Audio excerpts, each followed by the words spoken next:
এবারের যুদ্ধ রিকশার যুদ্ধ, এবারের যুদ্ধ অটোর যুদ্ধ। জি ভাই, এখন মানে যে কোনো মুহূর্তে রিকশাওয়ালারা দেখবেন যে রাস্তায় নেমে গেছে যুদ্ধ করতে। আর সেই যুদ্ধে আমাদের পরাজয় মেনে নিতেই হবে।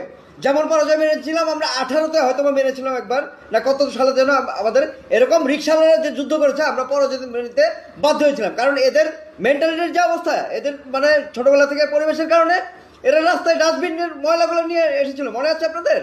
এরা কি করেছিল সেটা আবারও করবে এই ধরনের, যেটা কিনা সামাল দেওয়া আমাদের পক্ষে সম্ভব না।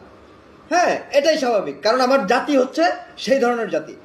ঠিক আছে, এই যে রিক্সাওয়ালাদের সাথে এই ধরনের আচরণগুলো করা হচ্ছে, ভেঙে চুরে দুমড়ে মুচড়ে একাকার করে দিচ্ছে, কে প্ল্যান দিয়েছে এগুলো?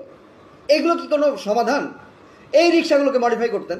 আজকে বুয়েট যেটা করেছে, মানে রিক্সা থেকে আবার একটা রিক্সা করেছে।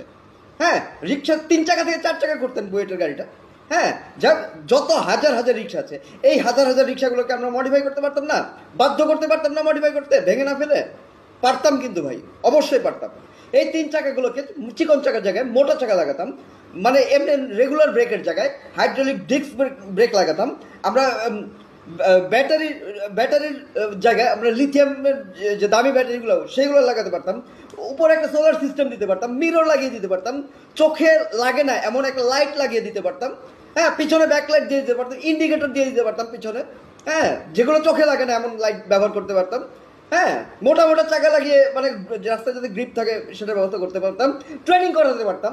বিআরটিতে জায়গা নেই ট্রেনিং করানোর, জায়গায় জায়গায় যে লোকাল ব্যাঙের ছাতার মতো প্রশিক্ষণের যে ওই জায়গাগুলো আছে, হ্যাঁ, ট্রেনিং সেন্টার, সেখানে গিয়ে আমরা কাউন্সিলিং করাতে পারতাম। সবাই ওই প্রত্যেকটা সরকারি যেসব ট্রেনিং সেন্টারগুলো অনুমোদন দেওয়া আছে সেগুলোতে আমরা টোকেন টাইপ দিতে পারতাম, যে প্রত্যেকটা রিক্সাওয়ালার এই টোকেনগুলো থাকতে হবে।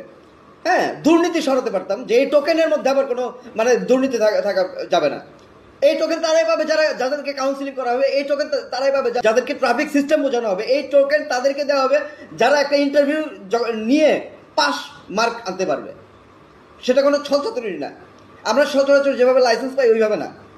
হ্যাঁ, আসলে ভিডিও রেকর্ডে সে পাস করছে কিনা সেটা রেকর্ড রেখে তাকে যদি পাস করে তাকে সেই টোকেন দেওয়া হবে, আর যার কাছে সেই টোকেন থাকবে সেই রাস্তায় রিক্সা চালাতে পারবে।